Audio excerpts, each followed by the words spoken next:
It's been 30 years. And for my friends, the Stevens family, it's been 1,582 weeks. 30 years of saying yes to the passion that God has placed on the inside of me to lead. You see, it's a journey of leading others to find their God-given purpose. And because of that, we have this feeling on the inside of us that it's our responsibility, our leadership responsibility, to do everything within our power to help others achieve their God-given purpose. My name is Benjamin Stewart, and thank you for listening to today's podcast of Leading from the Edge.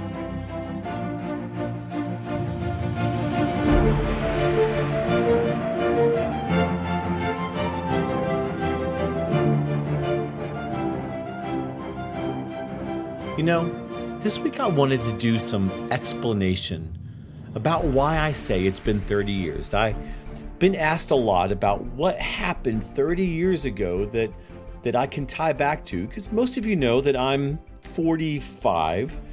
And so 30 years would put me at that 14 to 15 years old, 15 to 16 years old. And I when I get asked this, I don't very often share what happened, because not that it's a difficult thing, it's actually quite beautiful and difficult thing, but it's just a lot to talk about. So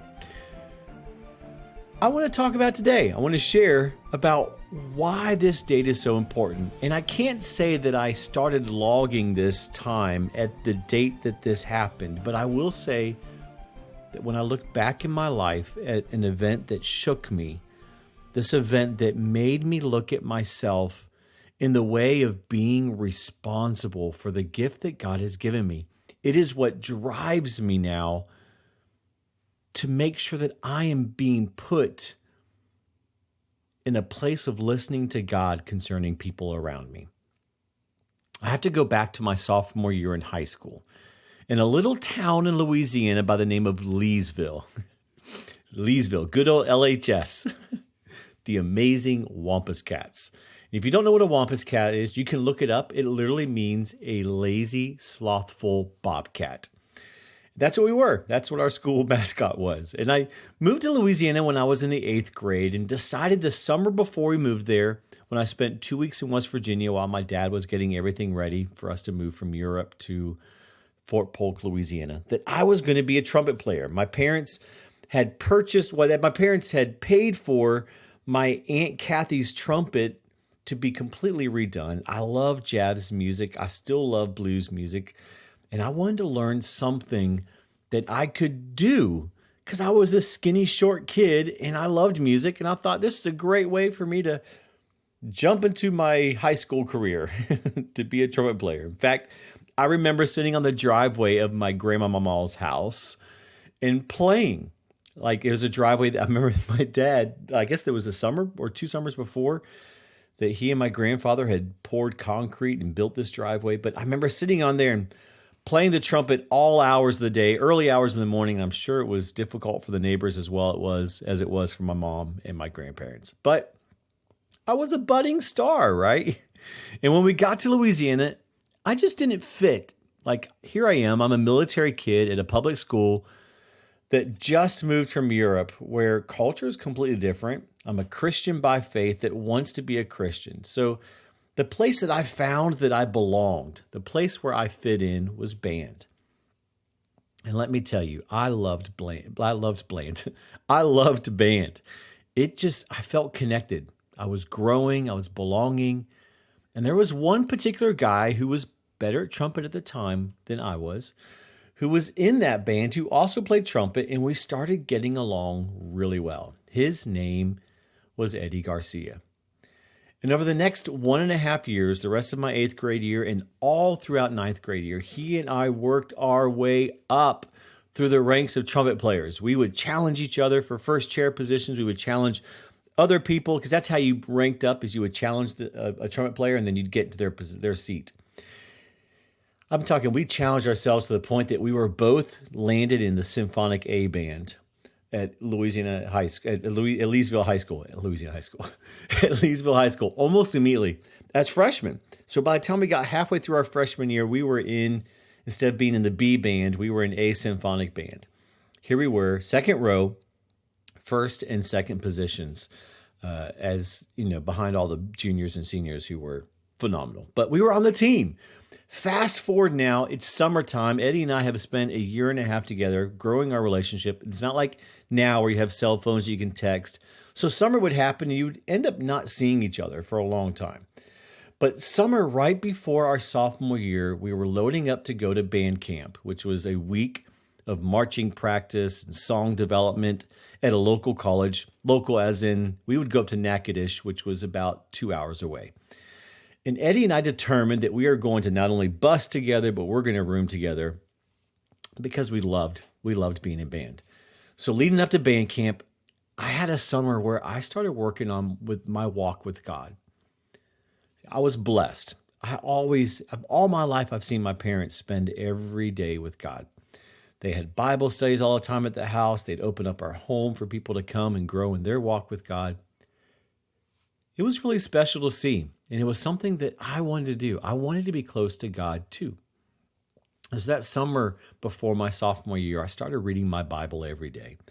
Started praying more. I started asking God about what I should be doing in the future.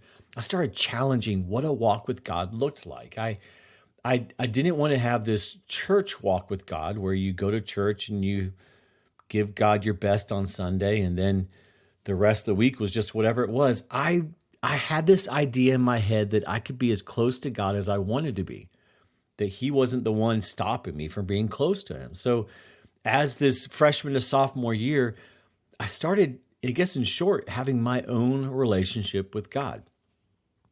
Not only that, I remember hearing from our church that I need to be spending more and more time telling people about my walk with God. I don't know what went on that summer exactly, but I just remember feeling that, like this drive on the inside of me that I loved God. I should tell people about loving God. That there's something that is that important to me. I should make it part of my friends' lives as well. In fact, I do remember we took my sister to a youth conference. It was somewhere in North Louisiana. It was like this big youth conference. And I remember seeing her being more about God too when she got back. So I was like, I need to do this. So back to our story. Here we are. We're on the bus going to camp. And for whatever reason, I remember feeling for the first time in my life like God was talking to me about somebody else. And I remember feeling this voice behind, I say behind my ear, but it was like back of my head. And it was like a voice that said, Ben, tell Eddie about me. And it wasn't one of these shocking things like, oh my gosh, God has spoken, the lights are shining. But I knew that it wasn't me thinking it. I knew it was God. And I was excited, I was scared, I was afraid. I was afraid of rejection, but I was super stoked at the same time to share what my summer was like with God, to share it with my friend Eddie. And I decided that night I was going to get my Bible out and read it because we had these two-man rooms. And when I was reading it, I was sure that Eddie may ask me what I'm doing.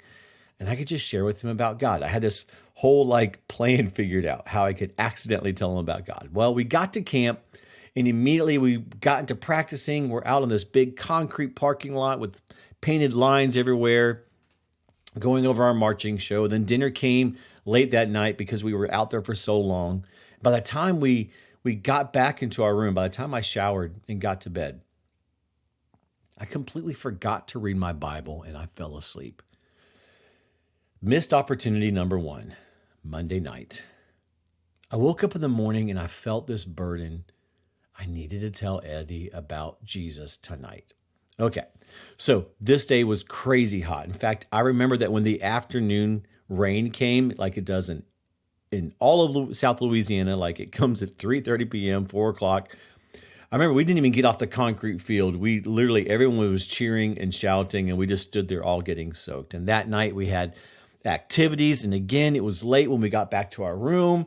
We chatted across the room in each of our own beds, and we both just fell asleep. This happened again the next night because we had another big activity with our whole band where we split up freshmen and juniors and seniors and sophomores and had these fun competition. Again, it was 9:30, 10 o'clock. We got back into the room. I knew I needed to say something to him, but I just fell asleep again. And I woke up, it's now Thursday morning, and I was like, I've got to say something to him tonight because the next night was the big dance, and I knew I wouldn't say anything then. So I determined all day I was going to talk to Eddie about my walk with God no matter what. And I even told him at lunch, because lunch was brought out to the field, because that day we actually worked on out at I forgot the name of the college. It's Northwestern State University. So we were on the field working Northwestern State University on the field. We had just practiced Tiger San Pedro. I don't know why I remember that, because I remember another guy who was a trumpeter. He was a senior trumpeter, and he did the solo. And I said to myself, I am going to do that solo one day. Anyways, they brought food onto the field for us for lunch, bags. And so we all sat there and ate, and Eddie was next to me. And I even told him, I said, hey, I want to talk to you tonight about something. But something happened at 3:30 p.m. Our director came, stopped practice, told us to go pack up our rooms because we're going to head home early, because there was another high school that was there. They were causing a lot of problems at the college, and we were having to shut down a day early. And we were not going to be a part of that. So we packed up our stuff, and when we loaded up the buses, Eddie and I ended up being on different buses, and my opportunity to share with Eddie was now gone, or so how I looked at it. Now, if I'm going to share with you all honesty about what happened next, I would have to say that how do I say this? Well, let me say, so the next few weeks, I didn't see Eddie because it wasn't school season yet. And again, we didn't have cell phones. And this feeling that was on the inside of me, this big ball of I need to tell Eddie, again, if I'm being fully transparent, it just faded away. I went on with life. I went on with the desires of what I was doing, and that desire to share that, it kind of fell off to the side. I hadn't acted on what God had told me to do. And so when school started back up, it was 90-0, putting together our band show, our positions, our practices, our life, and we just went on with life until the unthinkable happened. And I remember showing up to school and walking into my AP English class, one of the classes that I had with Eddie. And Miss Cotis was sitting at the front of the class just crying. And when I went and sat in my seat, I saw that Eddie's seat had a big black ribbon on it. And I asked Miss Cotis, where's Eddie? What's happening? And she didn't say anything. She just motioned for me to sit back in my seat, which was right next to this empty chair with this big black ribbon, and my heart sunk. I remember literally feeling like I couldn't breathe. My chest was heavy. And I knew that Eddie had died, and I just started crying. What we learned during class that day was that Eddie had gone for a run on base. He was a runner as well. He was a cross-country team, I believe. But on the base near the hospital where his dad worked, and he had a heart condition that I didn't know about, that he had since he was a kid. And it acted up, and his heart stopped while he was on the path, and he died instantly. Here was this 15-year-old kid that was now dead. My friend, my bandmate was gone. My roommate wasn't here anymore. And somewhere in the process of that grief, it shifted for me into shame and guilt, because I was reminded that I didn't tell Eddie about Jesus. That God had taken the time to place on me the responsibility to tell Eddie about him. And I never did. And now, for everyone that listens to this, that loves me or loves themselves and wants to take the responsibility off of us, I'm going to ask you, I'm rubbing my head if that's what you're hearing, because this is important to me. I want you to suspend that for just a few more minutes. I want you to allow that weight to sit on you. Trust that the mercies are new every morning. Trust that God's grace is sufficient. But can we put the weight that's needed on the assignments the Lord gives us with the right amount of weight? What if Eddie didn't know Christ? And I was Eddie's last chance to make a decision for God. That God was speaking directly to me to share, and I missed it. Surely it wasn't the only opportunity, right? I mean, I would assume that a loving God has sent many other people to talk to Eddie. I don't even know whether Eddie had ever given his heart to God because I never talked to him about it. It could be that when I talked to Eddie about God, that he would have shared with me about his amazing walk with God, but I will never know here on earth. And that is my fault. Eddie died with my assignment from God never being completed. It says in Ezekiel chapter 3, verse 16, it says, "And it came to pass at the end of 7 days that the word of the Lord came unto me, saying, Son of man, I have made thee a watchman unto the house of Israel. Therefore, hear the word at my mouth and give them warning from me." Give them warning from me. I was given this assignment. I was given, I don't think God gave it to me just out of sheer, hey, talk to Eddie about God. There was an assignment handed to me. And I was put in a place of being in my band, one of the people that loved God, a watchman. And verse 18 says, "When I say unto the wicked, thou shalt surely die," this is God talking, "and thou givest him not warning." In other words, if I'm saying the wicked will surely die and you don't give him warning, nor speak to warn the wicked from his wicked way to save his life, that same wicked man shall die in his iniquity, not your iniquity. He'll die because of his own stuff, but his blood will I require at thy hand. His blood I will require at thine hand. Now, our role was to share with the wicked that they're not going to go, that they're going down a path that's not going to help them, right?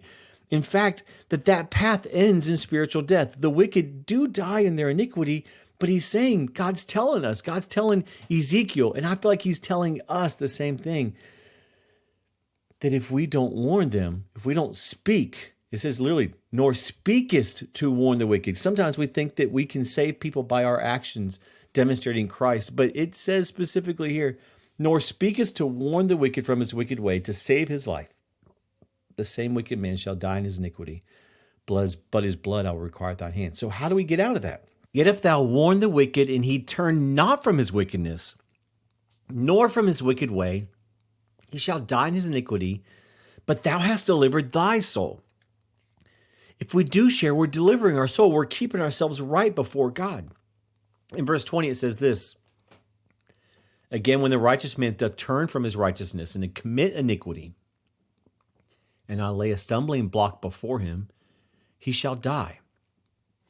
Because thou hast not given him warning, he shall die in his sin." Again, in his sin he shall die, "and his righteousness which he hath done will not be remembered, but his blood I will require at thine hand."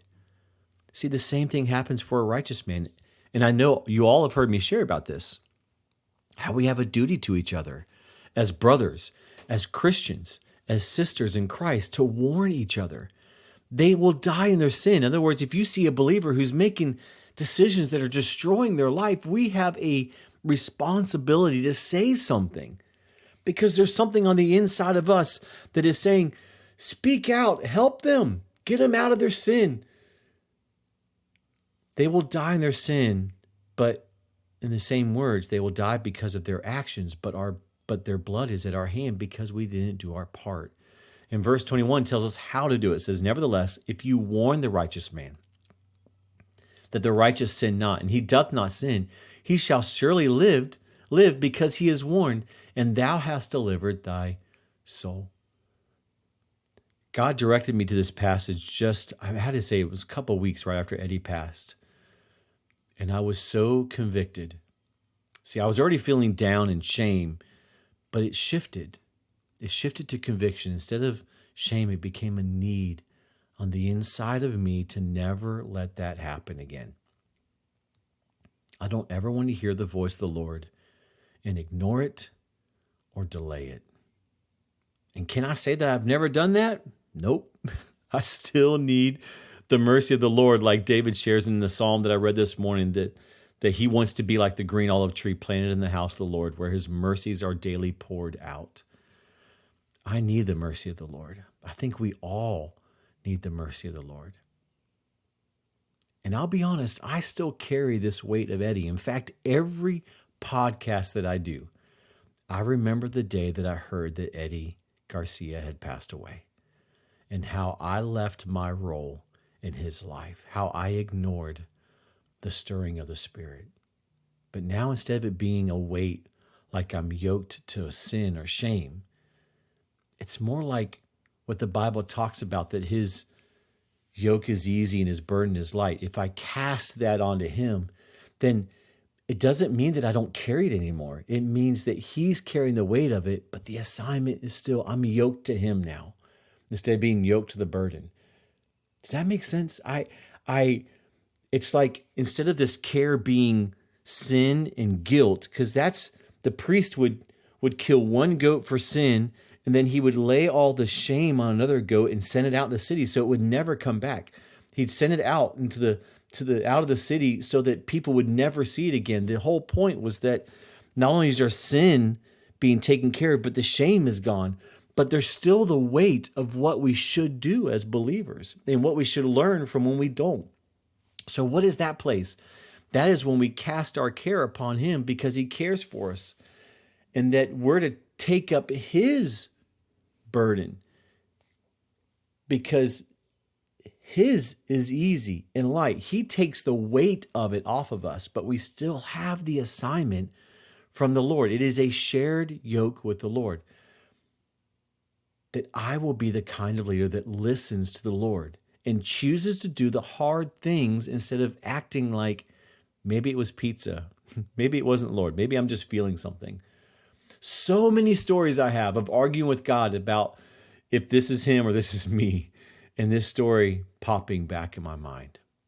And I pray that this podcast is just simply a reminder to us all that if salvation was the end of our call, we would all disappear the moment that Jesus comes into our hearts.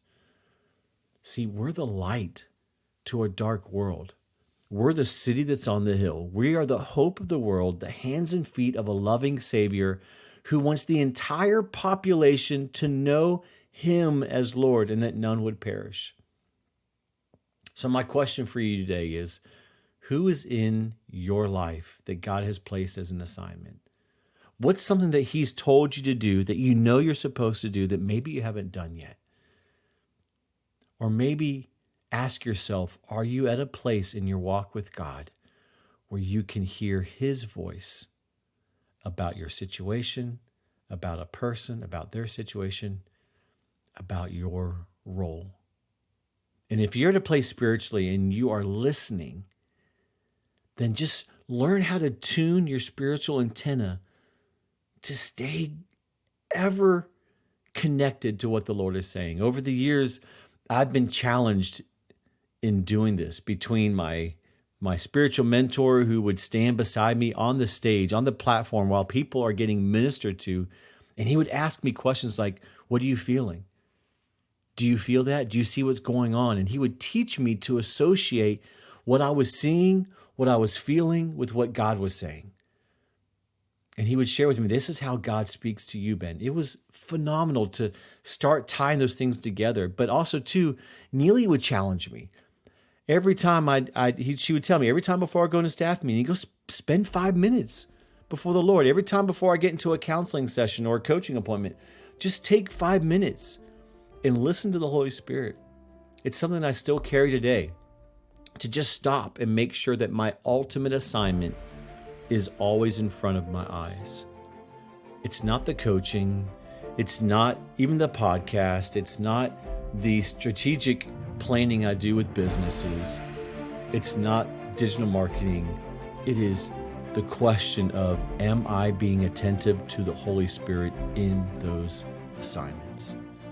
Am I going to every action today with the intent of hearing the voice of God to my life assignment? Because that's why I believe that real leadership is every day. Every day we are striving to be at least one step ahead, at least one experience in front of those that we have been given the gift of leading.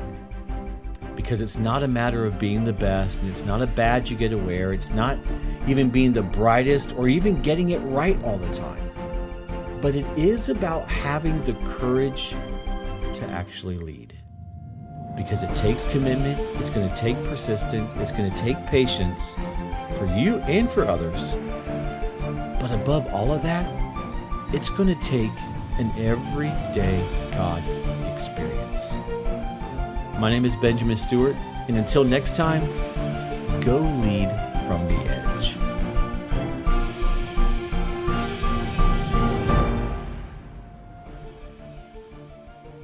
If you like today's podcast, or you just simply like the ministry of what we're doing with Leading from the Edge, be sure to follow us on Instagram, on Twitter, on Facebook at Leading from the Edge, or you can subscribe to this podcast, whatever medium you're using. Thank you for listening. Be blessed. Go Rocket.